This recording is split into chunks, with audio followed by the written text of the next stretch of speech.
What's good? What's good, man? Another Tuesday night at 9. Prototype Dad. Man, it's happy to be here. It's going to be our final episode of the year, so we're going to try to make this a good one. And we're going to get into some things about ego tonight, man, and talk about if it's a good thing, healthy thing, where does it play, if we should have it, all kind of stuff. You know how we do here. You know what I'm saying? We have enough listeners at this point. So, hey, man, welcome everybody to the cast, man. What's going on? We got, Vic Stone. We got Leifer, Hit, Mo Better. Got my man 216. What's going on, guy? Benjamin Lewis, man. He got a nice little gym up there in Cleveland. He's doing his thing up there, man, with the step classes, and you see he's on swole on D's. You know what I'm saying? Then we got my man Max. What's going on, guy? What's going on, y'all? Peace. What's going on? What's up? Straight love, man. So basically, how we go, Ben, stay muted until you got something to say. But basically, how we go is, I'll ask a question. Everybody takes a turn at it, and then we can elaborate on it. If somebody got to push back or whatever, it's all love, healthy conversation. You know what I'm saying? And we're just trying to give back to the people to make sure that people are learning from this. You know what I'm saying? Let's go. All right, man. So tonight's about ego, man. So let's go into the definition of what the ego actually is, because I think a lot of us have take the wrong term about it. We have a different way of thinking about it, but actually, ego can be a positive thing. So who wants to take the first spin on what's their thoughts and opinions on the actual ego?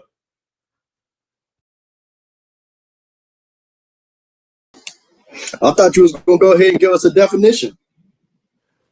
I mean, I can, but it's okay. So the definition of ego is basically your self-esteem. So it's not negative at all. That's what it is. I know. I see you scrounging. I know, but that's what it is. It's basically. Is that Webster? Is that Webster? Or is that it's Solster? Look, listen, fellas, it's gonna be one of them nights. It's gonna be. I'm telling you, yeah. So no, that's the rate. It's just your self-esteem, dog. How you view yourself. You know what I'm saying? And I think when you put the big ego in front of it, that's what we all like used to. There's negative connotation to that. You know what I'm saying? But ego versus big ego, and you know what I'm saying, and it's actually kind of on a line of pride, which we all know. You know what I'm saying? So, I mean, somebody take a crack at it. What's their what was your thinking of what the ego was?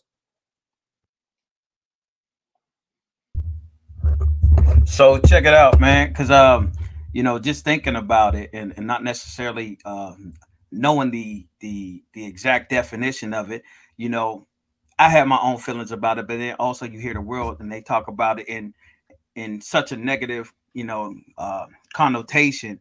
But as you said, and as I actually decided to look up the definition, basic definition is a person's sense of self-esteem or self-importance. And I think that second part is where people start to derive that negative connotation from that self-importance piece. But I think that's important because how I look at it, how ego for myself is like, I'll be goddamn if I'm gonna derive a sense of self-worth or self-importance from what other people think about me or what other people feel about me. So I think to have ego can be a healthy thing, you know what I mean? So you can build your own, ideals and self-importance and self-worth and draw strength and power from that. I like the sound of that. I like how you described that. Anybody else got their opinion on it? Yeah, I think I think this kind of what Leifer said, egos can be taken out of context. Just like sometimes if you're a confident person, they say you're arrogant. You know what I'm saying?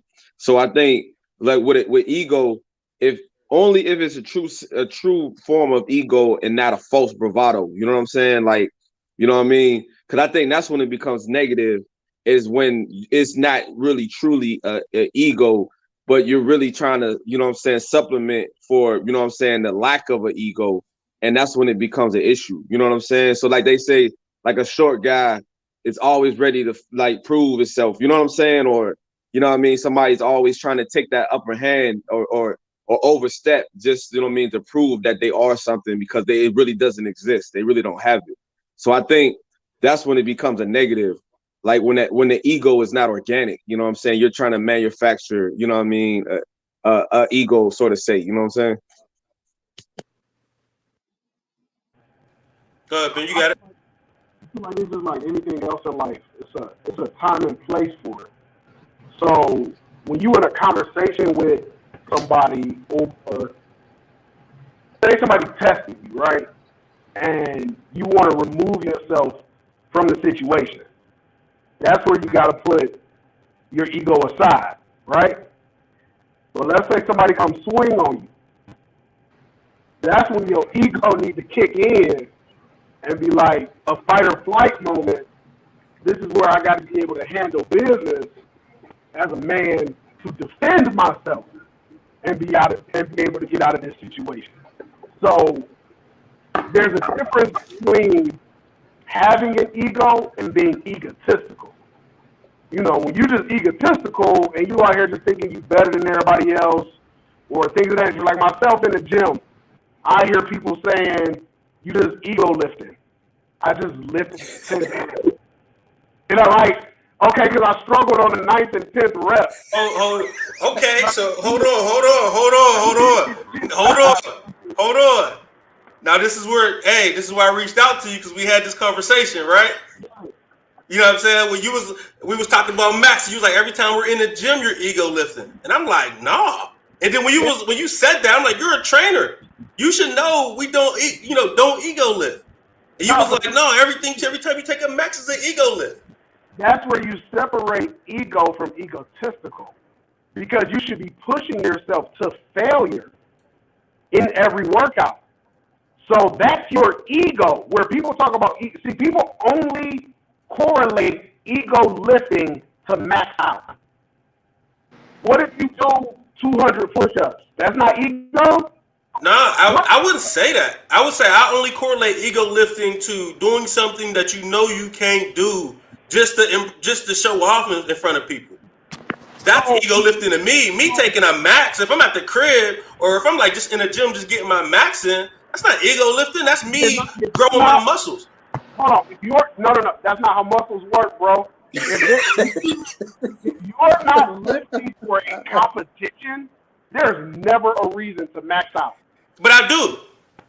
Huh? But I do. And that is ego. That's not ego. Competition is always ego. That's not ego. If I'm a competitor, that's what I do. That's it's not ego. That's not ego in the wrong sense.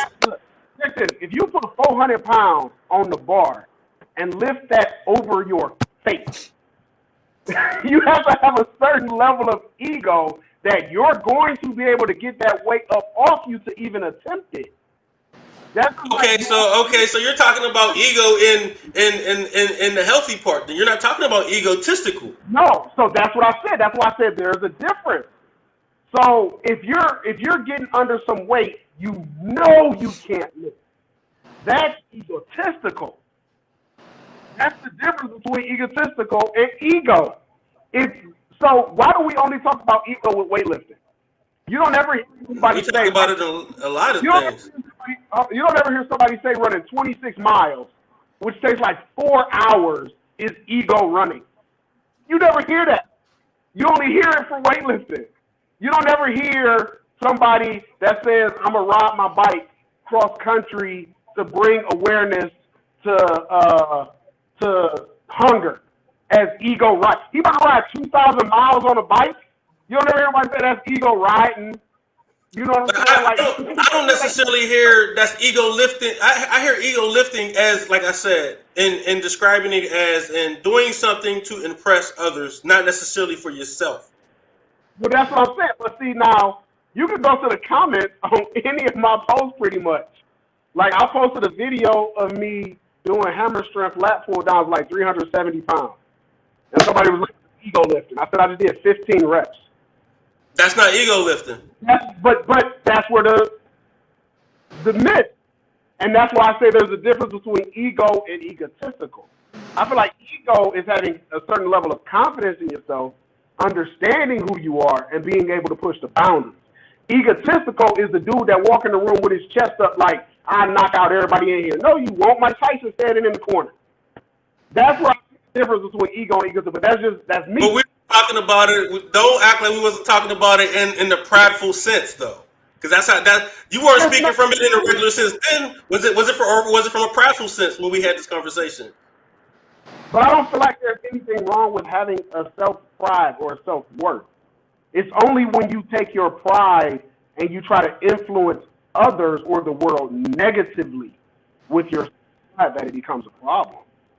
You know, like I don't look, people use the word humble all the time. You want to talk about different dictionary definitions. The word humble means unworthy. So if we want to talk about humble in the sense of God, are we really worthy of God's love? Let's say, okay, be humble in the eyes and in the lights of God, but I'm not going to be humble in the gym or on the court or on the foot. I was a running back.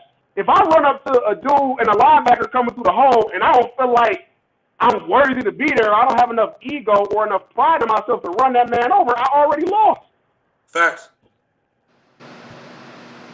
Anybody else want to kind of chip in? Look, I was waiting. I was letting y'all fight this one out. But no, like, I mean, personally, when it comes to like egotistical, man, I think, you know, it comes down with, you know, I've said this on a bunch of different shows. It comes down to balance. I mean, for me, when it comes to ego, I mean, it's a standard that, you know, you feel that you hold yourself to. So I think that's important. And, you know, formerly as an athlete, I mean, there was definitely an egotistical piece to it, but it wasn't bad. Like, I felt once I got out in the open, nobody was catching me. It's over. So there's nothing wrong with that, but it's egotistical. But I think, again, it's balance. And, you know, if there's a DB that was there and I ruined this angle, I killed this angle, I wanted him to feel bad, but that's not a bad thing. So, I mean, I just think everything is within moderation and it comes with a balance.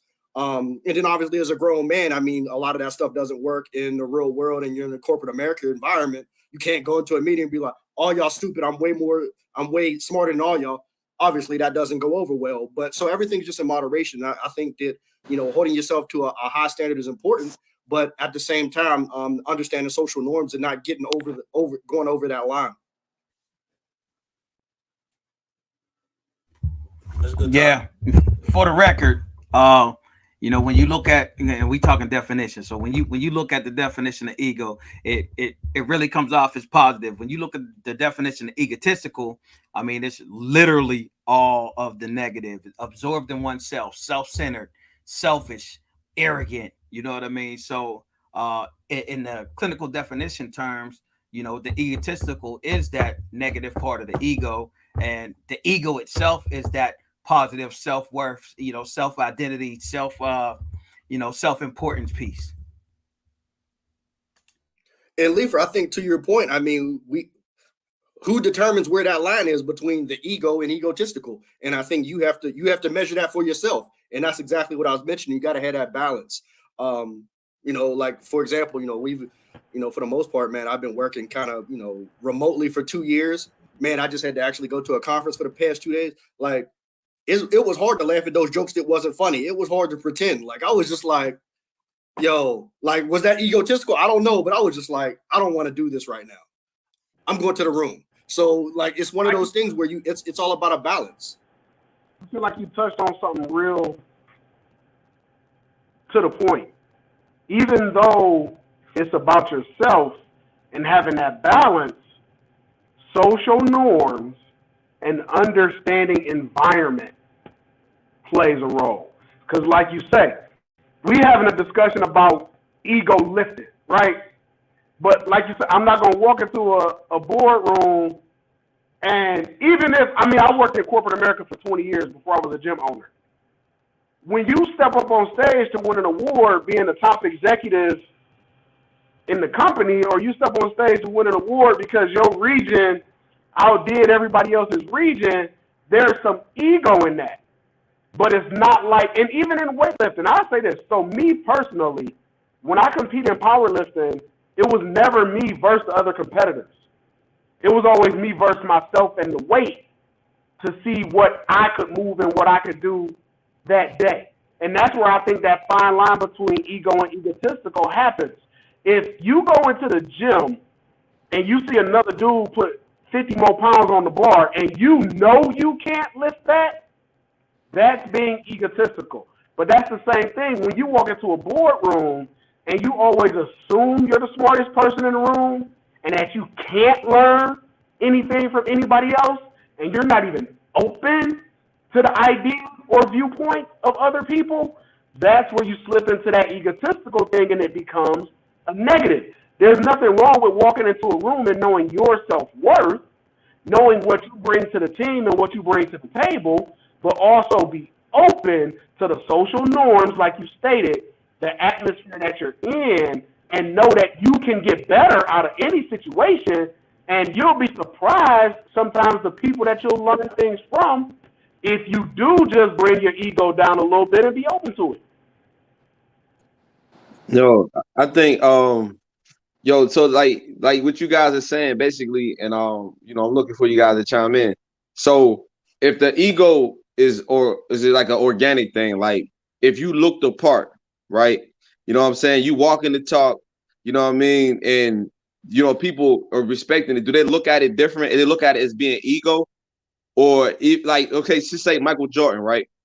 Michael Jordan would say he's an egotistical guy. You know what I'm saying? But he also walked the walk. You know what I'm saying? He looked the part. He did his thing, so he could be on that level. Is it still a negative, even though you have the attributes or the accolades that says that you should have this ego? I was going to actually ask that earlier because when somebody said, "Where's that line?" You know what I mean? And who determines the line for you? You know what I'm saying? Just because I can really, lift 3,000 pounds, you know what I'm saying? When I come in and put four on the bar and I'm just doing what I do or whatever in any arena, if I have that big presence, who's to say I'm anything but what I am? You know what I'm saying? So what's the line? So I'll say with the Michael Jordan thing, where I kind of think the line gets messed up. I'm sure everybody saw the documentary where old dude said, good game. And Mike took that like. I took it personal. like real talk. Mike, like, yo, you bought out tonight. Like, no, I wasn't trying to come at you. So that's where I feel like that line gets crossed, where we know Michael Jordan had gambling issues. That's not knowing when to stop because of your ego. And of course, you got the conspiracy theories and the rumors that's why he had to step away from the game, when he did. So I feel like even with somebody like Mike, all of the things that made Mike are also the things that can take you over that level if you don't have that balance. But that's also one of the things where what made Mike a great player, how is he as an executive? How is he at pitching talent? Because he sees himself. So we're going to get into that. That's one of the questions down the line. Okay. Yeah, we're going to get into that. Go ahead, man. Yeah, I want to jump in there for a second, too. I think, too, we got to be careful to not confuse. I feel like everybody has their vices. So ego and vices is two different things. I think when we're talking about ego, that's an internal thing. If we're talking about Michael Jordan, we're talking about gambling, that's an external thing. So the ego thing for me is what you're dealing with on the inside. And when we're talking about vices, like, if you really look closely at anybody's life, if you look at Steve Jobs' life, he had vices. He had incredible moments of creative thought, energy, but he could also be a butthole. He could talk crazy. So when we talking about ego, I always think about ego as something that you're battling with internally. I think when we talk about external things, we all got vices. Some of us play the video game. Some people smoke. Some people drinking. Some people's vices is women. But when we're saying ego, that's like what you got to wake up and go to sleep with every day. I feel like they can I feel what you're saying with the vices, but I feel like where ego comes into it is when you don't know how to turn your vice off. I gamble. I go every time I go to Vegas. I pay for my trip at the blackjack table. But I walk up to the blackjack table with $100 in my pocket. As soon as I lose that 100, I go and I walk away from the table. The ego will tell you, no, go to the ATM. Just go take out another 50. That's or would you say the egotistical side? The egotistical will tell you. I really want to draw the line though between that, because we get it mixed up, and you know what I'm saying. I want to make sure we put the right energy in the world to say this is egotistical, right, and not to shun ego so much. You know what I'm saying? Let's put everything in its right place. And if I could add, so like I like that analogy, but can you do the same thing in the gym? Because gambling might not be your vice. Maybe you supposed to go home and not do another set, and you like, nah. No, you know look, I'm gonna tell you right now. I did a challenge called the 300 challenge. I've won it twice. I got my trophies in here in the gym. That my dude owned a gym here called Groundwork Strength in Cleveland. I've won the champ. I've won it twice. It's 300 reps of bench press, deadlift, and squat. 300 of each. So and you're just going. The only break you get is while the person in front of you is working. The competition starts with like 20 people. So the competition only gets harder as you go because people start falling off. Your rest gets shorter. And then every 5 rounds, the weight go up. At 40, the last time I did it was 40 before the pandemic. So I was 42 years old. I don't have nothing to prove at 42. You know, Division I football, powerlifting champ. I had won the 300. I did that. I know that's my ego. That's telling me, get out here with these young cats and challenge yourself and show what they're still doing. But where I think we crossing over into egotistical is if I had got to the point where I felt like I bailed on the 300 challenge in 2019, 19. I had a hip injury. My ego said keep going. But I had the wherewithal to be like, no, it's not worth. You work in the fitness industry. You need your body. If you injure yourself, you can't do what you're supposed to do. Egotistical would have said, keep going. And that's where I think your vice, your ego can get you in trouble with your vices when you don't know how to tell yourself no. So I kind of want to go into the next question, man. I'm loving it. I'm loving the feedback that we're getting from Ben and Max. And so what have you lost due to your ego? Who want to go first? So for me personally, I've lost some opportunity. There's something I've lost and won some opportunities based on my ego. You know what I mean? Based on being egotistical, I would say. There were some situations, and you know, this is Prototype Dad, so we're here talking about we're really going to come down to it's not only how we think about as men, it's how we translate all this stuff to parenting.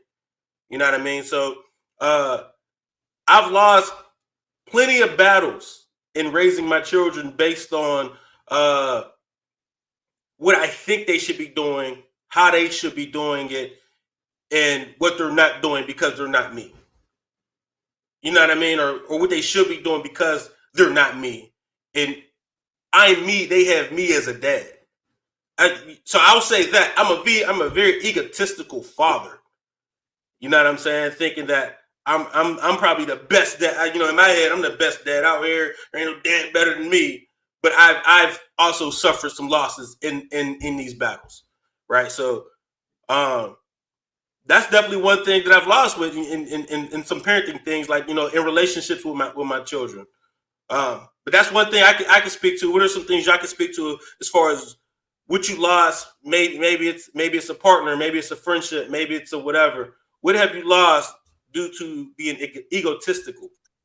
Yeah, I can definitely and say that I definitely lost a lot of relationships that I think and I think if we talk about egotistical, it's still a maturity level with that. You know what I'm saying? Because it's a lack of maturity not seeing that line, not understanding that line, but feeling like, and I think egotistical point is when you feel like somebody should see it your way because your way is the right way. You know what I'm saying? And you can't have the understanding to understand that there's different points of views. And I think because of that, there's a lot of relationships that I think was value relationships that was lost because I couldn't tell the difference. The lines was blurred with being egotistical and not being able to have that conversation.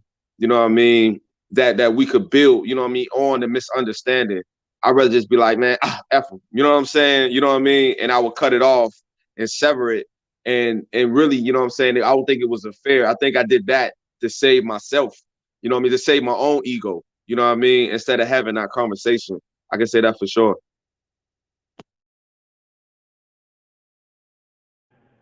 I can say for myself, I know I lost a job once because of ego, and it was a great opportunity for me at the time. And I felt like I've always worked in the sales industry, from frontline sales into management into executive level. And this was my first big management role. And I had always been successful, like awards, you know, trips, everything like that. I had the number one store in the company. I was a store manager at a cell phone company. I had the number one store in the company. And I felt like because we performed in sales, nothing else mattered. So as a store manager, I was responsible for everything, not just sales. But I felt like all my reps was taking home fat commission checks. Everybody was paid. Not realizing the whole time, because our operations in the store wasn't tight, my employees were not happy. Even though they were all making more. I'm talking about, this was one of the worst stores in the company before I took over. And because I came in and put in a sales structure and a sales plan, everybody was making money. But the energy in the store was bad. So my manager, my supervisor, the regional director came in one day when I was off, sat down with all my employees, had talks with them and stuff, unbeknownst to me. So I don't know, none of this is going on behind me. He's doing his own investigation and everything. And over the course of like a month, little things just start popping up, little things start happening. Next thing I know, his boss, the owner of the company, is in the store one day. And like the counters was dusty.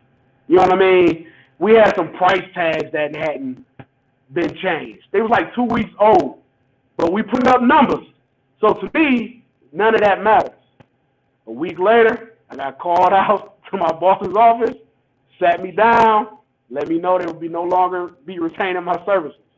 I got the number one store in the company, but I don't got no job because I let my ego of being top dog in sales take my eye away from the holistic piece of business. And I took that lesson and was able to learn from that and grow. At the time, I couldn't see it. I was maybe 23. You know, when you're 23 years old, making six figures and you high off the hog and everything like that, you don't see no wrong. But as I progressed as a man and grew and matured, I learned a lot from that experience. So I lost a very lucrative job, and I'm talking about the next job I got, I was making like half the money. You start learning quick when your salary get cut in half. Yo, that remind me of what was that scene on I Think I Love My Wife? I think that's the movie with Chris Rock, and they brought him into the office, and he said, "You see this table? This is our portfolio. You see this quarter? You think you do well here? This is what you bring to the table. You act up, we can lose this quarter." You know what I mean? Anybody else want to speak to it though, on something they might have lost or experienced in being egotistical? So, man, I think it's, you know, I think Benjamin, man, he made a good point. For me, man, I look at it kind of from the flip side though, but you know, that could be just who I am. Man, I think a lot of the stuff I lost based off ego, call it egotistical, whatever. Man, I think it was for the best, man, because to my point, literally it was a bar that if it was under that standard, man, I cut it out. So whether it be relationships, whether it be a job, whether it be whatever, man, once I felt that it was below that standard, below that line, man, I cut it out of my life, or I pushed it out of my life. I made it to where it was so uncomfortable for them, they decided to leave. So I don't necessarily look at it as I lost something and it was a bad thing. Man, I wanted it to go. And I didn't water it because I wanted it to die. I wanted it to go away. So I don't necessarily look at it as, you know, it was a bad thing where I lost something. Now I could see how, and I remember it was something that Max had said. He was talking about vices and the ego. I think of it a little differently. So, for example, I think the ego, that being intrinsic in the vice, I think that manifests itself on the outside in your vice. Like, so for example, you guys were talking about gambling. I don't gamble because I know, whether it's ego or whatever, like I go too hard. Once either I care too much or I don't care at all. So because of that, because of my internal, it manifests itself outwardly in those vices. So I stay away from it. That's why I don't drink. That's why I try not to smoke. Like, because I know once I do something, I go hard at it. Once I care too much. So that's why I try to, that's why kind of the theme for me is always balance. If I could speak to some, I would say I don't necessarily. I mean, you know, there's a different philosophy on it because you know you say you know you kind of tell yourself that some of the things in life you don't get, you know, it wasn't meant to be or it wasn't supposed to happen. Um, but just since it's a podcast and it's all black men, I think uh, one thing I could say is that I've developed and worked on over the years is friendships on both sides of the sexes. Just you know, I just feel like too often we're willing to let people go. It could be family, it could be some of the guys you grow up with, that you're very close with, and you could pick up the phone. Like let's just say you're not even in the wrong, or you feel like you're not in the wrong. Man, I ain't say nothing to that dude. Da, da, da, da. And you could pick up the phone, and you could just be like, "Hey, bro, I don't know where I went left or where you went left, but you know, I don't want this to end. You my man, you my partner." But oftentimes, I know, especially I'm 40 now, in my early, you know, between 25, I would say between 22 and 30, it was like if you went left, I'm like, you know, middle finger to you, man, whatever, you know. So as we get older, I think that, especially when you got, you know, you just got to understand that something I learned later on in life is that people make mistakes. Now, depending on the mistake, some people do need to go. You know, dude trying to talk to your wife, he got to go. But a lot of times, us as guys, man, we go to the basketball court, recreational, and we get fouled too hard. We don't speak to each other for 3 months. You know what I mean? So that's something, I think that's an ego thing where he was wrong for that. I ain't gonna pick up the phone and say, bro, you know, even though I felt like you did too much at the basketball court, or I felt like you did too much in the club or wherever we was at. You still my partner. You still my man. Let's keep building and developing as men. That's something I can say now as a 40-year-old man, I'm more open to doing. Picking up that phone and saying, you know, life is short, especially after, you know, if you survive to be 40 as a black male, you know, probably lost a couple people that you care about. And it's like once they're really gone and you can't really have that conversation, you wish you would have picked up that phone, or you wish you wouldn't have let your ego say, whatever, man. I don't care what happened with dude. There's just so many, you know, like this is a beautiful thing. It's so hard to, if we really think about the relationships that we started off at when we was 15, 16, how many of those guys, if they're alive, do we even still communicate with, have conversations with, ask them about their children? And that number dwindles as you get older. You might have started off with 15, 20 friends in high school, and you looking around, you got like 3 close homies now. You got 3 dudes that you really can share your wins and your experiences with. So that's the thing with me with ego. I got a little bit of pushback for that, and maybe this makes me egotistical, right? Because at this stage in my life, and the stage I've been in for the last couple years of my life, if you're not on the plan with my vision moving forward, gone. I don't care who you are, and it even speaks to me as a father. Like, you know what I'm saying? Like, even if a kid gets out of line, all right, look, I'm sorry, you got to go. You know what I'm saying? My mom get out of line, you got to go. My dad, it doesn't matter. So from young or old, we different people, and where I'm going, if we can't share that vision and moving forward that way, then you got to go. You know what I'm saying? I really think it's from a place of we don't get this opportunity too often to move this way. Right. And you know what I'm saying? So it might be it might be fair, right? Fear of messing it up. Now I'm laughing because we had an episode about fear, and I think I sent that's the episode I might have sent to Ben. But it's one of those things where like we're going this way. If either you're on board or not, and you could be cousins, or you could, you know what I'm saying? Because I kind of built a philosophy like family's not always blood. Family's more so about love. You know what I'm saying? So like, if these people love me, you know what I'm saying? These people are true. Then this is what's going to happen. And, you know what I mean? And I've been bitten by family before, and I know other people have been. Like, you know what I'm saying? So you got to get them out.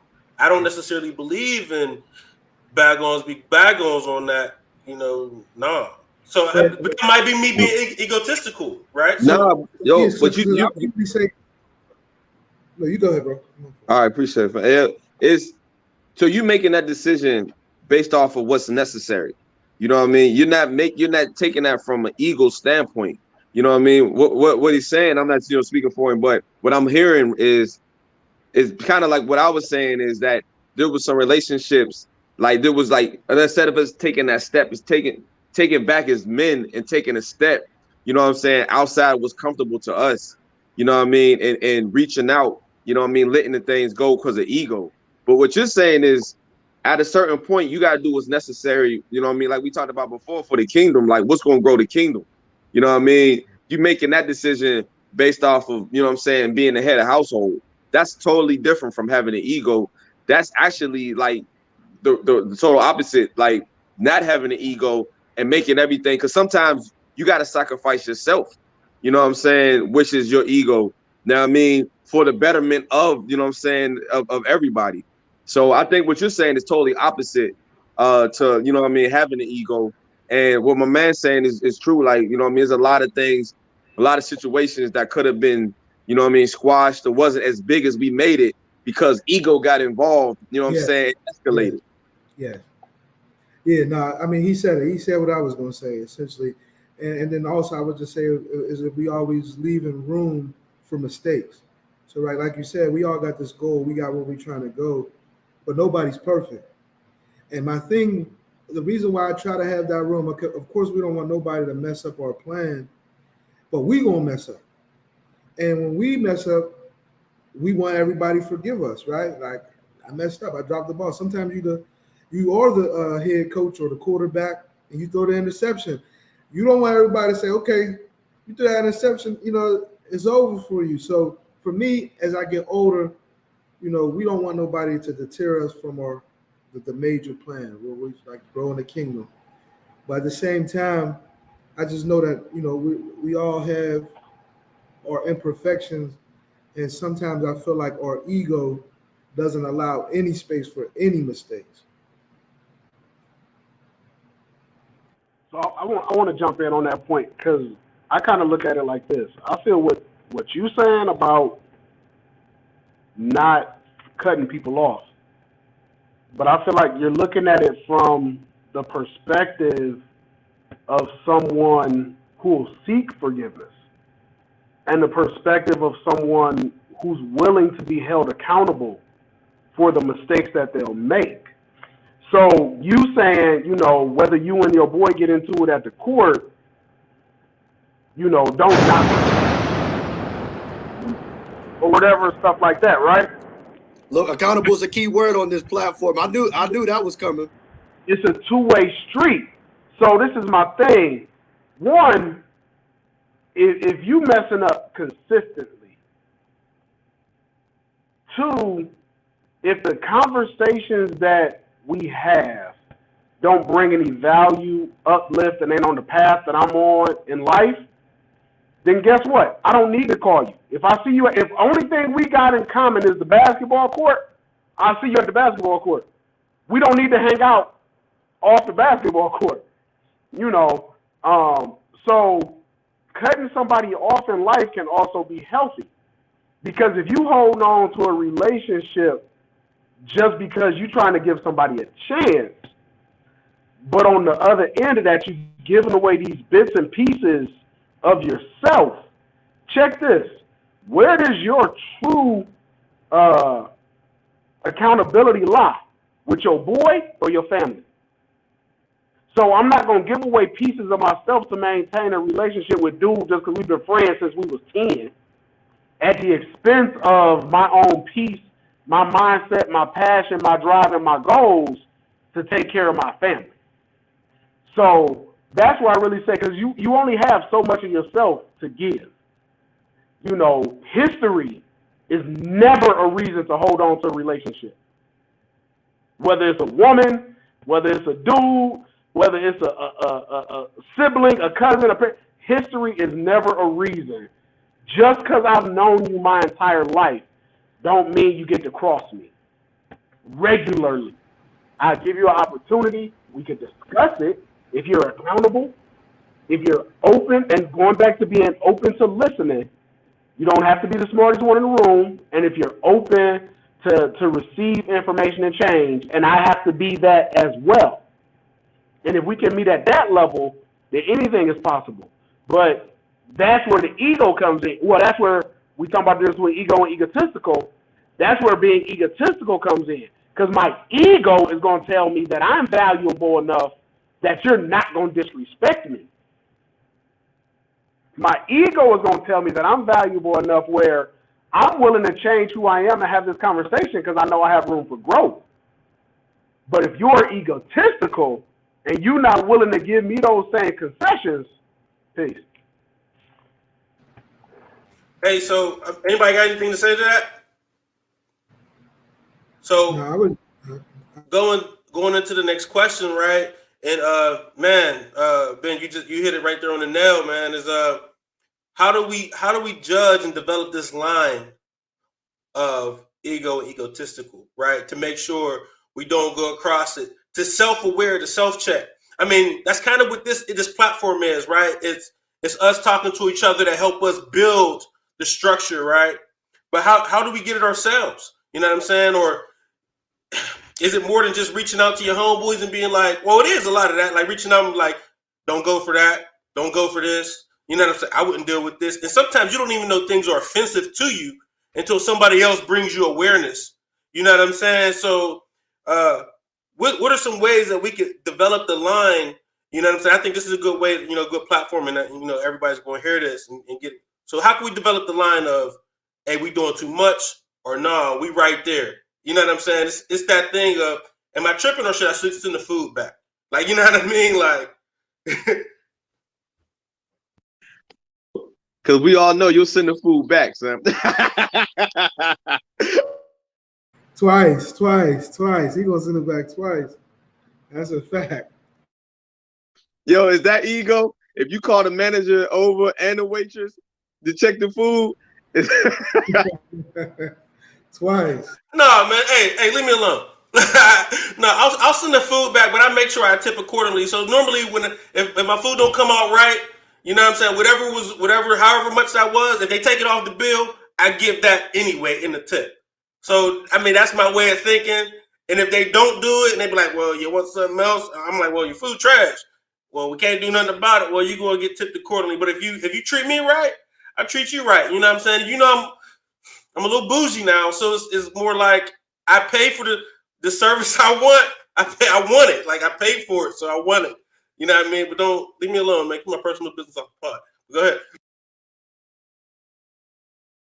yo, I think the line, for me, the how I draw the line is when things become prideful. So if you look at prideful, it's prideful is a selfish way of thinking, right? Because I'm thinking about how I'm gonna win or my gain in the situation. But if you approach a situation and what I mean, even in interaction with a person, you're thinking about, I want to look good, what I'm saying? I want to look better than this person, or I want to do this to, what I mean, for the wrong reasons, then I think the line starts being blurred from having an ego and being egotistical. You know what I mean? If you're doing things for the wrong reason. But if it's a natural thing and this is how it is and how it develops, and you understand like this ego is driving me to be better, then I think you're on the right end. But anytime, like, and you know it when it's happening, you know what I'm saying? You can feel it. You know what I mean? When you're doing a little extra to get the attention, you know what I'm saying? Or you're trying to belittle somebody to feel, you know what I mean? You want them to feel a certain way while you're talking to them. You know, you kind of blurring the line, you know what I'm saying, when it becomes like a prideful thing. So I got an issue. I come across a little condescending sometimes, and I'm working on that. But that's the thing is you've got to be open to working on it. You have to be open to getting better. And honestly, I was just having this conversation with my lady, and I was like, I love that I have a woman that can check me. And she was like, I don't check you, you a man. I'm like, not in a negative sense, but just being like, hey, that could have been said better. The delivery, the message was fine. The delivery could have been a little different, and that's not even necessarily in always just speaking with her, just people in general. And I know that that's something that I've struggled with. But really, again, accountability, as we talked about that, and having the circle around you. And that's why I think what we were just talking about with cutting people off and not cutting people off, if I can't respect your vision of me, so if I know I'm slipping, or even if I don't know I'm slipping, but I can't trust your eyes to be like, you're slipping, I don't need you in my circle. Like, I am blessed that me and my friends then came up from the mud and we've all elevated. My best friend is a doctor. My other best friend, they own a financial literacy company, and seeing the men that they are, the husbands that they are, the fathers that they are, I respect their opinions. And I know if I'm slipping, not only they're going to catch me, but when they pick me up, they're going to be like, yo, this is why you slipped. And I can accept what they're saying and receive it and be open to it. So having people in your circle around you that you respect and being open to being held accountable and being open to change. I'm going to keep coming back. Egotistical is not change. You're going to be straightforward, stuck in your ways. Can't nobody tell you nothing because you know everything already, right? So if you can check your ego and have that difference and balance, we keep coming back to that, understanding the difference between positive ego and negative egotistical, and when and where those things need to show themselves, I feel like you had the right people around you, and that will be huge in terms of, you talking about uplifting the kingdom. That's how we all come together, because it goes back to the basketball analogy. If we can't hoop without arguing, how are we going to talk about uplifting the community and what we're going to do with money without arguing? You know what I'm saying? So all of that stuff comes back to being accountable, open to change, being able to listen to one another, respect one another, and growing together. Yeah, I think you hit a great point when you mentioned if I can't trust the vision of the people in my circle, man. And so often, I don't even think I've ever thought about that. Because so often, people be like, you'll do something around somebody, and they'll be like, oh, I thought you was like that. They'll completely let you go off the rails. And you know what I'm saying? You be like, dang, like you thought I would do something like that? You know what I'm saying? You can't even trust the vision. You know what I'm saying? Dig a little deeper on that. Give me an example. One to kind of scratch the surface. Change the names to keep people innocent if you have to. No, one to scratch the surface is I don't want to use it like that because I guess kind of whatever, but whatever. We here. If y'all see, oh no, clear one. If you see me snorting coke or something, like, you know what I'm saying? Like, we go out together and you see me snorting coke and you let that ride. You know what I'm saying? Like, no, no, don't. You know what I'm saying? Like, I'm tripping. Like, you know what I'm saying? You should be able to be like, yo, what are you doing? We don't do this. Like, you know what I mean? That's something I can think of just off the rails. Like, you know what I mean? Like, you couldn't even, like, even when we're like passing the joint, if you don't do one of those. Like, you know what I'm saying? Then it's like you should be shocked that I was like, I'm taking that one time to be like, no, I'll smoke with you, bro. But normally, like we kind of grow up as that guy that's like get passed over. Like, no, he a football player. Let's skip him. You know what I'm saying? And if I'm not getting that treatment, That's not the circle I want to be in. You know what I'm saying? If my friends ain't like, bro, we don't do stuff like this. We don't go on missions like this. You know what I mean? That's the kind of I didn't even think about that. But go ahead, bro. I'm a little confused though. I'm confused, right? So we just said, right? We was talking about it. You said that you cut people off, right? That's not had the same vision, that had the same plan. So if I apply that theory to that situation, we out hanging out, and I see you do a line of coke, I'm thinking like, oh no, this dude, this is not what I do.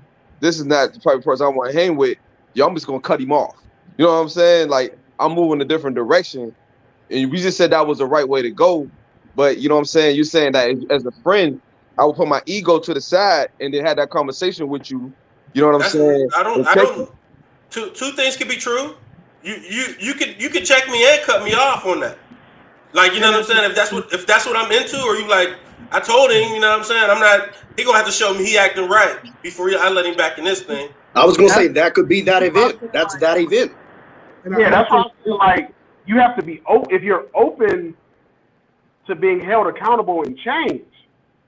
But if you continue to just do the wrong things wrong, I'm not saying cut somebody off the first time they fall. Mm-hmm. You know, we're going to all fall. But if you making these mistakes and you're not open to conversation, accountability, and change, then no. Because at this point in my life, I got stuff to lose. So if I'm sitting up in your crib, you doing blow, and the cops kick the door in, we all going to jail. For you. And now, because of the way we are in our community, I can't be like, no, that's his blow, right? Because now I'm a snitch. So I'll just not even put myself in that. Can I make a short segue? Yeah, I was say we about to segue because I'm a civilian. That's his blow. No, so I see that. There's a difference with being a snitch. People. It goes back to his question. If you choose to be in that environment, you are now an accomplice. You are now an accessory. You are now a snitch because you chose. No, I don't think you're no snitch. I don't think you're no snitch. He's right. He's right. If you make you're supposed to be there. You're an accessory now. I think this comes back to I mean, we gotta contextualize it. You want to hope that the one time that he is snorting that blow is the time that the cops don't kick in that door, and we can correct that before the cops do kick in the door, because you never know when that's going to happen. But this is what I was talking about earlier, as far as coming back to what? Say it again. We're going to try to let you fix it. It can't be repeated. Y'all keep coming back to once. Nobody said cut somebody off on one mistake. Nobody said that. But but to my man's point, I'm leaving. I'm not staying. Right. When I see y'all, right. But it only and you had a conversation later. But it only take one time, and I think that's the thing. So, yeah, if you don't always get that second chance, if he pull that out in the car or whatever, well, I don't even want to continue down that road. I think I spoke to her earlier as far as saying leaving some space to be able to, hold your man accountable, give them that opportunity to change, and not just cut them off immediately if they're willing to change behavior. What I wanted to do is kind of push back on the idea of sometimes ego is good. You ever been right and everybody else was wrong? And even your people who are the experts, even your people who have the information, who you do trust their opinion, they like, bro, don't get that crib. And that might have been your greatest flip ever. I've been in those circumstances where sometimes you got to be the lone wolf and be like, nah, I'm doing it. So we established that ego is a good thing. It's egotistical. That's why we keep saying it. And that's why I wanted to make it a point to say when we're talking about the negative aspects, we're talking about egotistical. But I think we established in the beginning that ego is good because it gives you your floor, it gives you your ability to stand alone and do exactly what you just mentioned, like to be the lone wolf if needed be, to leave when your homeboy doing blow, like, you know what I'm saying. So having an ego is a good thing, you know what I'm saying. But being egotistical is what makes it all negative. Yeah, but And no, when I'm speaking to like the analogy you just gave, that's not like if you're going to buy a property, like an investment property, and you do the research, and somebody else just can't see your vision, that's not ego. Ego is you like, yo, I saw this house for like 20 racks, and your boy tell you, yeah, but the house is condemned, and you don't even do the research or follow up on it, and you go buy it anyway, telling yourself you're gonna flip it without doing the proper work. That's where it's egotistical. And honestly, you could get lucky and maybe it works for you, but that's luck only gonna get you somewhere so many times. So I feel like from your perspective, if you did the research and you have an idea, like my boys that own the financial literacy company, I was one of the co-founders of that company. I designed the logo, I came up with the name, I was on the board, all of that. But their vision for where they wanted the company to go and my vision for what I wanted to do as an entrepreneur didn't intersect. So I stepped away from the company. But because we can put our egos aside, them is still my best friends to this day. I have a successful, thriving business. They have a successful, thriving business. I clap for them. I share their stuff. I want to see them win. Because they did all the research. I never told them they were wrong. We just had different viewpoints on where we wanted the business to go and how we wanted it to be. So that's not ego. But if your boy is telling you, bro, we did the research on that house, I think you might want to look a little bit deeper and you just ignore it, that's where you get into ego. So I'm glad we finally touched on it because I feel, for the past 58 minutes, people that might not know us, they probably been thinking it all meant that we were always totally aligned. Otherwise, you cutting people off. So I think Benjamin put a good point to where we could agree to disagree, and I'm gonna still cheer for you, man. I still want you to win, and just because I'm invested in your success, that doesn't mean that if you didn't do it my way, it's like, oh, I hope he fails. You know what I mean? Like, and what kind of comes to mind is the whole Coach Prime situation is going on right now. Like, people are upset with him, but you should still want him to win. So, that's the biggest thing, man. I'm glad we finally touched on that because that's super important, man. You can agree to disagree, even when you don't align 100%, and still rock out and still continue to have that relationship. And I think what we're saying collectively is to make it, because I think the original question was how do we think about these things, whether it's ego or egotistical? And it seems like the two things that keep coming up are one, information, and then two, trust of the person that you're getting the information from. So if I can trust you in your decision making, and then we do the research and we do the information, then we should be able to make a decision of what, more or less, not with our ego, but with the proper information to make the decision. So segue into the next question, right? Because this is a question I always hear. I ain't gonna get a spill yet. One question that I always see, and we generally do not talk about the ladies on this show, and this is necessarily not about the ladies. This is just about their perception of us, right? Is that they feel the need to always stroke a man's ego like it's a part of the job.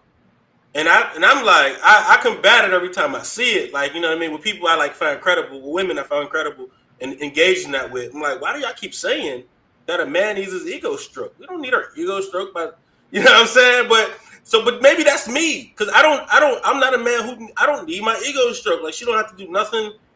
Like, cause to me, stroking my ego would be telling me lies. You know what I mean? Telling me falsehoods about myself that make me feel better than who I am. You know what I mean? So that's, to me, stroking my ego. That's what that is to me. I don't need my ego stroked. You know what I mean? But like, if I look good after I cut my hair, if I'm fresh, and she tell me you look good, I mean, that's just a factual truth. I look good. You know what I'm saying? But I don't think that's necessarily an ego stroke. You know what I mean? So what's your thoughts on that? A compliment is definitely an ego stroke. Because remember, we've already established that ego is not a bad thing. So all she's doing is reaffirming your self-esteem. We all need our ego stroke. in that way.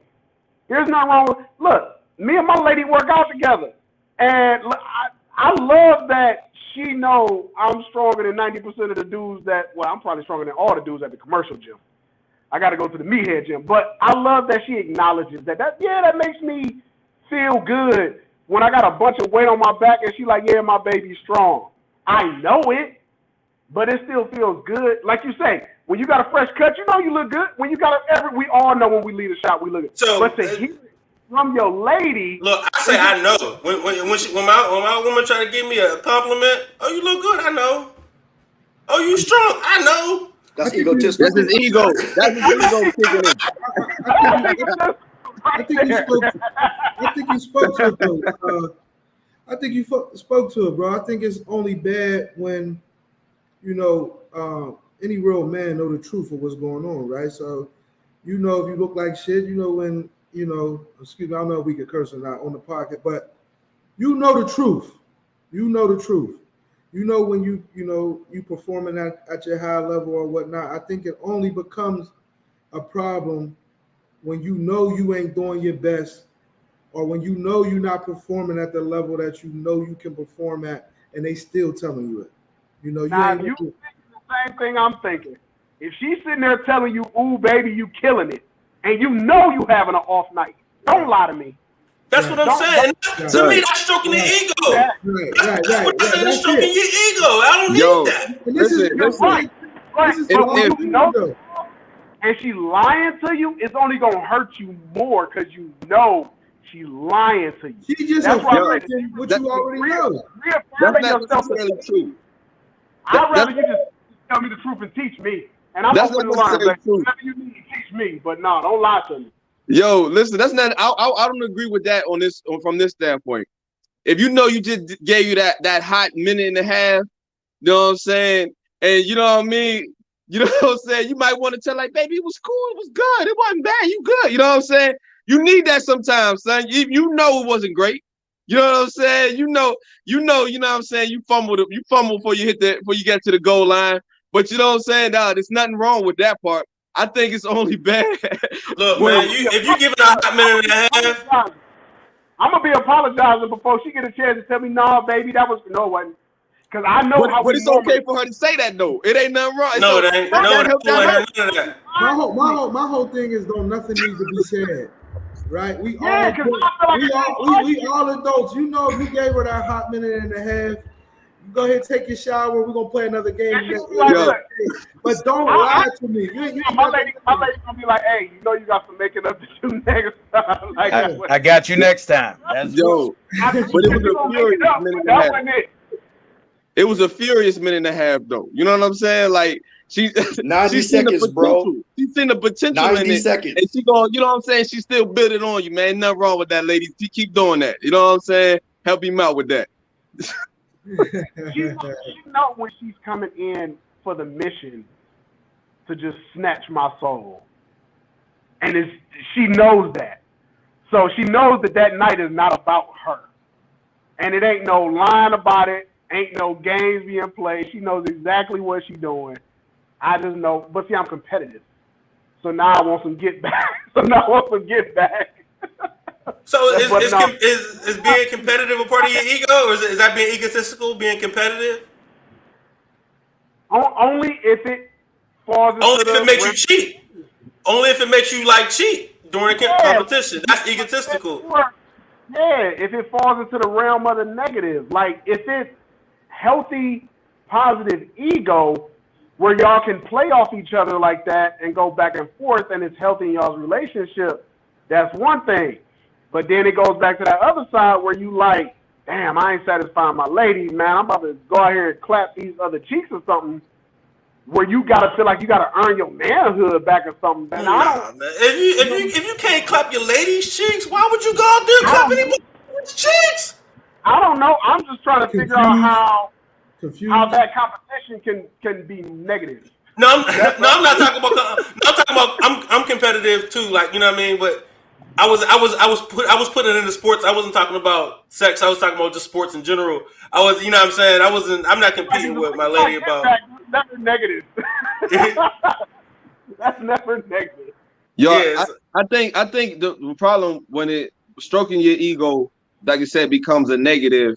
If it's like manipulation, that is a part of it. You know what I'm saying? If the end goal is some type of manipulation, then yeah, you know what I mean. That's a bad thing. But like I agree with Benjamin, man. Like as men, yo, we do need that to a certain extent. Like, even though you know you're good, you know what I'm saying, you're a good parent, you still want your kids to tell you that, you know what I mean? That you still want your kids to say, hey, dad, you doing, you know what I mean? I appreciate you. You know what I mean? It's a human element, man. It's nothing wrong with that, dog. We need it. So I We gotta need positive reinforcement. I It's a gotta real thing, man. I gotta Let me agree give you with this from a perspective. I gotta Let me agree give with you him on that. I gotta agree with him on that. Because look, the reason why Hit will tell you. Hit will tell you. If I tell you you did a good job, you know you did a good job. Why? Because I don't give nobody nothing. And I don't give myself nothing. I look in my mirror and be like, I'm trash. I look good. I'm trash. Like, you know what I'm saying? Like, sometimes my wife look at me and be like, why you keep telling yourself you trash? Because I'm trash. You know what I'm saying? So, like, but the reality is, bro, at the end of the day, from a very early age, we're incentivized by awards. Otherwise, there wouldn't be trophies. We wouldn't need these positive reinforcements in life. If there so y'all isn't a saying y'all want technology. participation trophies, though. That's what y'all saying. I want to earn, Yeah, man. that one I disagree on. You That want one I your trophy for what you earn. I think what you're saying is you don't want a trophy for something you didn't earn. You don't want the Right. participation trophy. But that's why I say positive, because a first place trophy as positive reinforcement is not a negative thing. Giving everybody a trophy when they didn't earn it is how you start building entitled, egotistical little shit, because they don't understand what losing is, and you learn from losing. If you never have that feeling that you need to get better, especially if it's got to be, now again, we're talking about something you care about. We're not talking about these kids that just get pushed into sports because their parents want them to get active, because that's a different mindset and the way that you approach it. But if it's something that you genuinely care about, yes, you want positive reinforcement. So you telling me if you worked your entire career and never got a raise, your boss never said good job, it ain't just sports, it ain't just, I'm talking about everything. If every Mother's Day, we talk about it all the time, what do we get? A mug and a tie. What do they get? Brunch. Hey, check out the prototypedadpodcast.com for your Father's Day gifts. But go ahead. So, and I can speak on it from the perspective of with my ex. I live from the stepdad perspective, and I know what it feels like to have someone tell you you're not my father. No matter what you do, put a roof over their head. Make sure they got clothes on their back. Make sure there's food in the refrigerator. Lights is on, all the bills is paid. Make sure they get to their sports. You do everything you're supposed to do. And it still hurts to not hear or see any appreciation on that. So now maybe I can't speak to it. I don't have any biological children. And I always feel like you shouldn't have to brag about being a good dad. It's just what you're supposed to do. But I still feel like we as men have to be able to grow beyond the you fail, don't cry like a girl, get up and just go. We need emotional support too. We need to feel loved too. You know, we have to be open to going to therapy too. There's nothing wrong with having positive affirmation from those that you care about and love. I'm sorry, I ain't gonna never change on that. Facts. Drop a bomb on that, son. That's facts. Yeah, but I don't think that's the same though. Like positive affirmation and appreciation, acknowledgement. I don't think that's stroking your ego. Like I don't think that has anything to do with stroking your ego. I don't know how we got here. I don't think Positive. No, I don't know how we got here. I think the original thing Fans was saying was we don't want to hear the lies. I don't think it has anything to do with affirmations or positive acknowledgement. I think we all agree if you do a great job, you should be acknowledged, whether it be at your job, as a father, as a friend. You know, I just had a conversation with a good friend of mine who finished 18 years of child support, and he was actually kind of down because he got treated like hell through the whole process, but he kept paying his support. He kept showing up where he could. He got the custody that they would allow him to get. And I said, bro, you did the right thing. You stood in the pocket during the whole thing. You didn't run, and the woman that he had children with had other children, guys that ran away, didn't come around, ain't seen their kids in years. Said you stood in the pocket, so you should be acknowledged for that. We don't get that credit from anybody. We don't get that acknowledgement. We don't get the positive, hey, bro, you did a good thing. Your daughter know you. You drove her off to college. You did the right thing. So I don't think. But that's what I'm saying, though. That's what I'm saying, though. I'm saying I don't necessarily agree that I need my ego stroke. I feel like I need appreciation and acknowledgement, and I don't think those are the same things. I think we all agree with that. That's the same thing. I think we all agree with that. It's not the same thing. I don't think those are the same thing. But that's where we were talking about the difference between ego and egotistical. I forgot who said it, but when they read the dictionary definition of ego, it's positive self-awareness. That's literally the definition of ego. Positive self-awareness. Yeah, yes, but that's self-awareness. That's not something coming from outside. That's external. When you're talking about somebody stroking your ego, that's external. So that's what I'm saying. I don't know that that's the same. Wait, that's why it's stroking your ego. Because it's coming from the outside to help reinforce your positive image of self. Because if you never hear it, you might start doubting it. If nobody ever thanks you for nothing, if you went to work every day for 20 years and nobody ever said you're doing a great job, you would wonder if you do. You really wouldn't know. Not if you have a good ego. Somebody, not if you have a good ego, but somebody get on, look up stroking ego, right? You know what I mean? Like if because we take the stroking part is the negative is negative on our, you know what I mean? That's the negative part of it. So that's the lies, like like Max kind of affirmed. I don't want to hear the lies. You know what I'm saying? So don't tell me I look good when I look trash. Don't tell me I did a good job when I didn't. If I did a good job, yeah, I did a good job. Thank you. I expected to do a good job.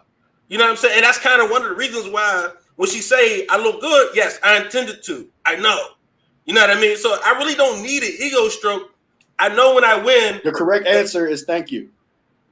The correct answer is thank you. You're right. You're absolutely right. Check it out. So check it out. This is what I'm saying. I think when you're taking the term stroking your ego, and you're using it differently, but basically the stroke your ego is just to reinforce what you already thought, right? That's what you just said, right? It's reinforcing that you already knew you look good, and they're just confirming what you already thought correctly. So they're just reinforcing what you already think. To Benjamin's point, you're like, that's what it is. You need that, because if you don't, then that's when you supplement it with that egotistical and start going outside of yourself, because really all you're doing is searching for to confirm what you really thought anyway.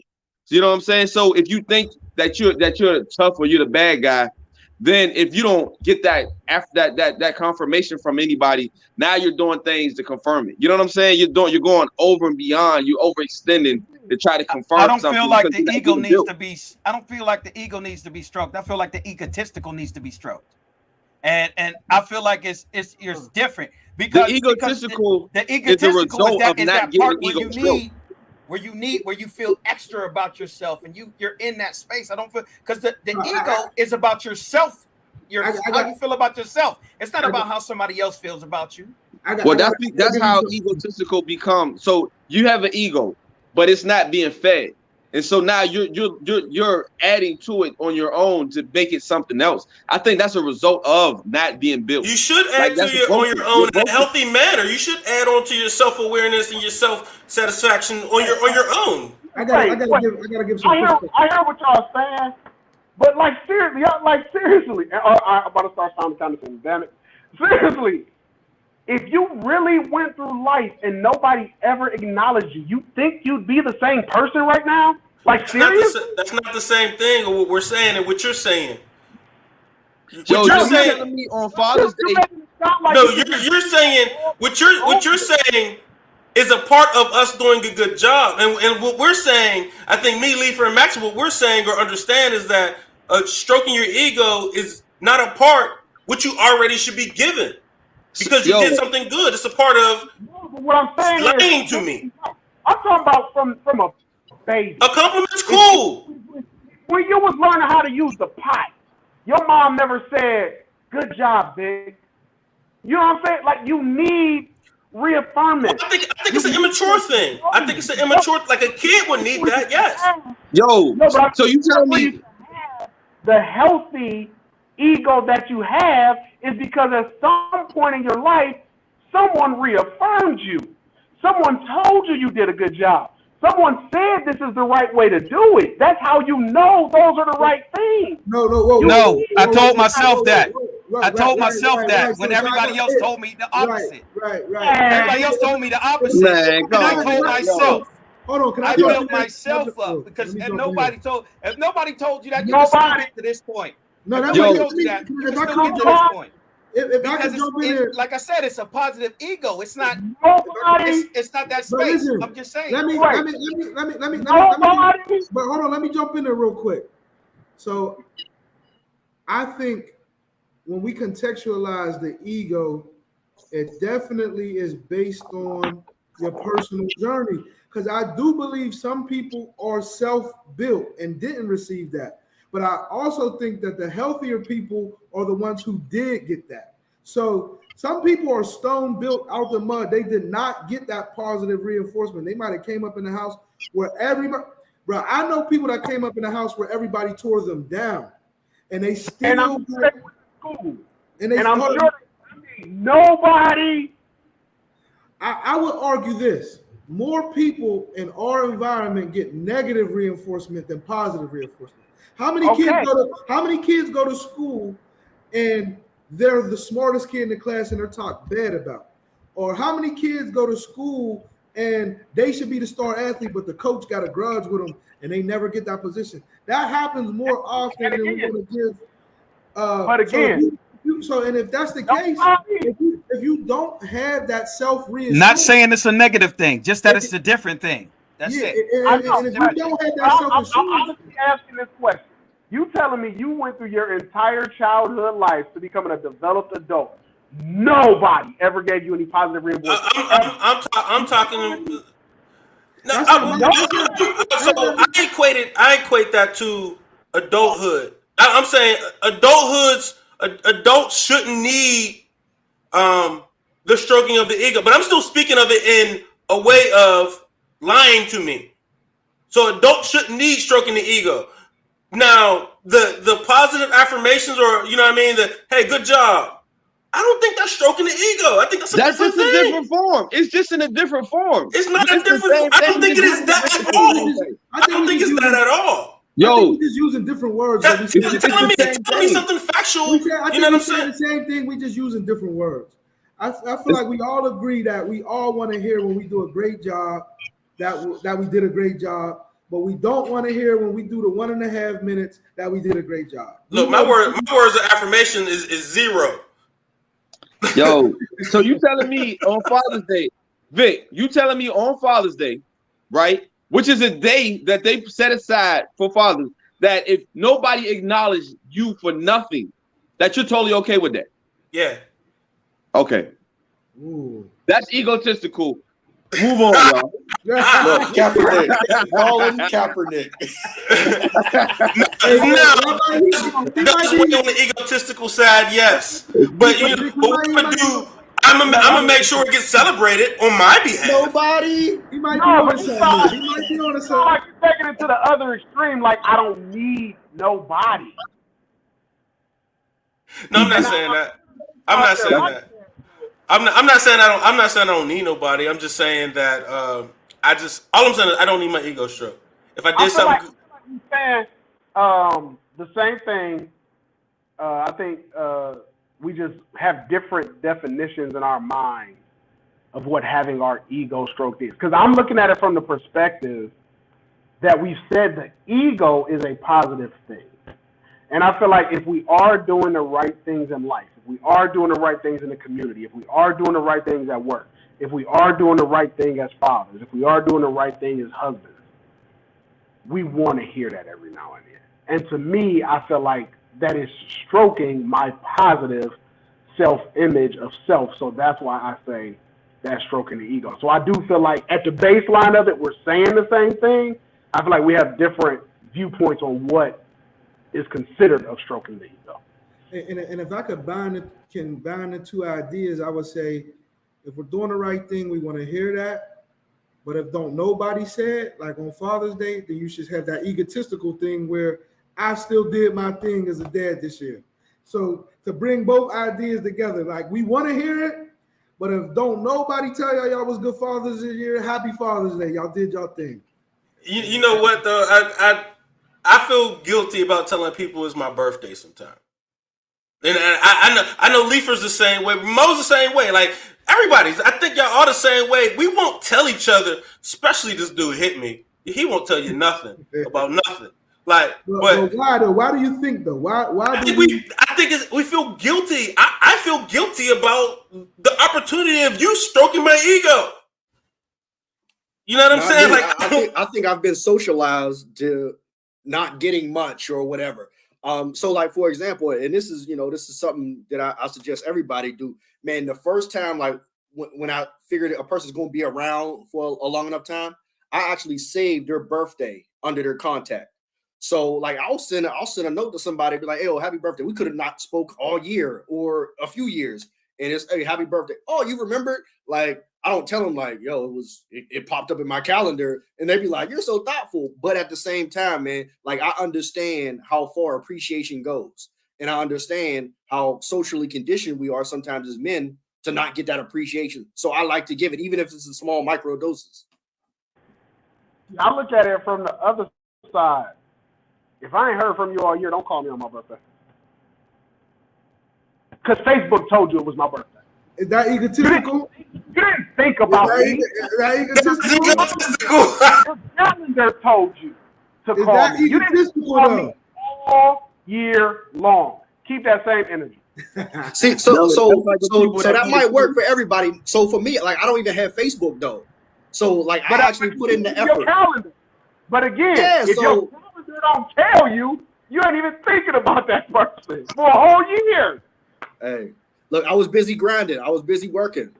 Look, that's egotistical. Then you gave an excuse on why you wouldn't remember somebody's birthday. Hey, like, Mo better that dude that just go to church on Easter, man. You know what I'm saying? Just pop up. If we people, our relationship has to be better than that of me and my doctor and my accountant. I need to hear from you more than once a year.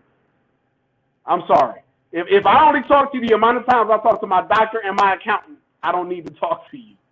Look, you get a happy birthday, happy Father's Day, and Merry Christmas. I didn't reach out to you. You want to reach out to me on my birthday. But I understand that philosophy. But the whole thing is if it's just a well wish, what's the issue? I'm not saying y'all gonna be best friends or I ain't gonna say y'all gonna start a whole new relationship or go to lunch. But if it's like, hey, bro, I ain't seen you. I don't really talk to y'all like that. But happy birthday. You made it another year around the sun. I'd rather you say, yo, bro, I ain't seen you. Happy birthday. Can we link up and get a drink? Can we meet for lunch? That's way better.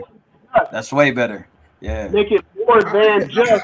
Are you saying associates is unnecessary? Right. That's what I was. You don't have no association. What is the association? You don't. What is it? Well, I think. All right. So I gotta give a little. I gotta give a little pushback to that because we gotta give room. Everybody's not coming to the finish line with us. Some people might have been, they might like, if we talking social media, right? You got people on there who you could post, hey man, I'm looking for a good mechanic in wherever you at. That ain't my friend. That dude ain't coming to my dinner table. But hey, good look. So if that same dude don't say nothing else to me the rest of the year, and then my birthday come around and it's on the Facebook thing, and he say, hey, happy birthday, bro. I'm not waiting for that brother to go to do lunch. This is the difference. Those people don't have my phone number. That's a different level. They can still reach out to you social media. No, but I'm saying that's where I'm telling you. For me, giving someone my phone number, I expect you to use it. Okay. If I'm giving my phone number, don't just hit me or delete me. and just tell me happy birthday on Facebook. Yeah. I can feel that all the way, man. Because I've been feeling like for a lot of Yo, years. did you see the comment? Yeah, you see the comment? I know who it is. Look, hey, the correct answer is thank you. The correct answer is thank you. Right. So look, Hey, you wanted something? Hey, Mo, you wanted something there? You wanted something there? Just say thank I'm you. I'm not that much of an asshole where I'm gonna tell them to delete me. Right. But I'm saying if we exchange phone numbers and you feel enough to put my birthday in your calendar, if you think that highly of me, we should be able to speak more than once a year is all I'm saying. If you want to just tell me happy birthday on Facebook, let's just be Facebook friends. But if we're associates, we should be associating. No, that's real. That's real. That's super real. Super real. I agree with that wholeheartedly because oftentimes it's always, it seems to be one person holding a relationship together for years.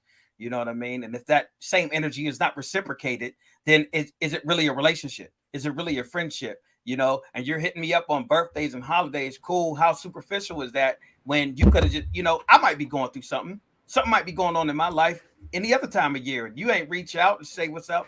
But I do understand how that works too, because a lot of people have those negative connotations about those type of check-ins because they always worried about something coming after that. Like, okay, yeah, I'm down, need a little money. Oh, you know what I mean? So, those check-ins can be negative in a sense in a lot of people's minds because, so it's just one of those things. But yeah, if we are friends or associates or whatever, we have some type of relationship and you have my phone number, you got to use that. And if you don't use that, lose that. You know what I mean? Y'all go ahead. You ain't got to remember me on my birthday. I'm good. Right. And I think that goes to like the earlier conversation. I think Benjamin was speaking about that. And I think Vic also spoke to it. It's just those people going to be weeded out by now, right? You know who your friends are. Like if you 40 plus, 35 plus and don't know who your friends are, you need to run all these podcasts back and start from scratch. But we know who our friends is at this point. For sure. Yeah. So here's the spill. I really only like to keep you guys for an hour, man. I really don't like every week, man. Every week. This is really an hour-long show. 9:30. I gotta be up at 4 a.m. So man, yeah, it was. But yeah, I like to keep y'all for an hour, and we always go over. So, but I'm gonna keep that spill because it's really supposed to be an hour show, and I appreciate every time it goes over because it just shows authenticity, whatever that word is. How deep we get, you know what I mean, and how passionate that, you know what I mean, we are. I think we show a lot of range and being able to have a conversation and emotion, and sometimes we're strangers, and sometimes we have the us four. And sometimes we're friends, and sometimes we don't know. People jump on that we don't necessarily all know. You know what I'm saying? And the chemistry always works out. And I just like to show the world that men can have conversations, and we can be vulnerable, and we could be emotional, and we could be all these different things, and get us out of the box that the world is trying to put us in. You know what I mean? Of us being unemotional, not having emotional intelligence, savages or whatever, like, you know what I'm saying? Get us out of the box of what y'all think we are. You know what I mean? So that's what this is really all about. This is the last show of the year, and I appreciate every single one of you guys, man. And man, go to prototypedadpodcast.com. We got the energy beads. We got a nice little cigar set. If you're into cigars or anything like that. We'll have more stuff on the website at the store in the Gentleman's Lounge. We'll have a blog up, about each one of the guys will have their opinions and the things they do. Everybody's here is a professional, you know what I mean? And I think we all have some bit to offer the world to kind of contribute to the community, right? This is all about giving back to the community, man. And I appreciate every one of you. Summary, I like to take some notes during the show, some things that might stick out. One of the things that we kind of debunk, right, is ego is a good thing. You know what I mean? We came in not necessarily knowing, having a negative connotation about what the ego actually is. You know what I'm saying? And it's actually a pretty good thing, and it's something that we should keep healthy. The egotistical things or the negative traits that we hear about the ego. Keep people who are accountable. Ben was like Ben got to a point where he just started laying jewel after jewel after jewel, like, and nobody wanted to stop him. Like, so we just let him talk because he just kept laying them out. You know what I mean? So, like, if people are going to be accountable in your life, that's who you keep around, you know, and that's who you kind of give them second chances to after you, if you might or might not need that distance. I don't know who might have said this, but it might have been Ben too. But history is never a reason to hold on to a relationship. I don't know if Ben said that, but you know, you can see can nod on that. Your ego is the line that kind of gives you a sense of who you are. You know what I mean? So don't go below it. You know what I mean? It gives you your threshold to, you know what I mean, stay in the good sense. Um, Man, if you can't trust the people's vision, if you can't trust your circle's vision of you, then that's not the circle you should be with. You know what I'm saying? And, you know, people that let you go off the rails, get rid of those people. You know, what else? Shout out to Mo Better. The correct answer is thank you. You know, we all gotta be a little bit more, I guess, grateful or show some not humility or humble, like, you know what I mean, not be humble because he, you know, been debunked that as well, but show some gratitude, I guess, right? The world is thank you. So instead of, you know, we got to start pulling back from being more egotistical than we are and show gratitude. If anybody else got anything to say, man, chime in. Hey man, this is the conclusion of a hell of a year, man. You know what I mean? It's probably the last time I'm here to see you guys. You know what I mean? Some of you guys. But I just want to tell you, man, it's been a hell of a journey. It's been a hell of a year, man. I look forward to, you know what I'm saying, 2023, man. Everything that's coming, man. I think it's gonna be huge, man. I think we ain't even really, you know what I'm saying, touch the surface at this point. Well, I appreciate y'all, man. It was a dope conversation. I'm glad y'all reached out and had me on. Hit me up. I'd love to be back on again. Just let me know. You know, I give up an hour and a half of sleep for y'all every now and then, man. Hit me up. I'll jump on, man. I appreciate it. I love it. Yo, gentlemen, man, this is. I live for Tuesdays, man. Like, it's just definitely the highlight of my week every week. Like, I'm always thinking of, you know, what to contribute, how we can, you know, make the conversation, you know, fruitful and good for everybody listening, and to kind of throw things in there that makes people think constructively. But man, it's been great. I look forward to season 2 next year. You know, we're gonna get some of these things in order, get these ducks in a row, and next year we're gonna grow this thing. Y'all have a good night, man. And for me, lastly, man, you know, generally, you know, you can always check out the comments, man. Whatever I feel resonated with me, man, I usually put it in the comments.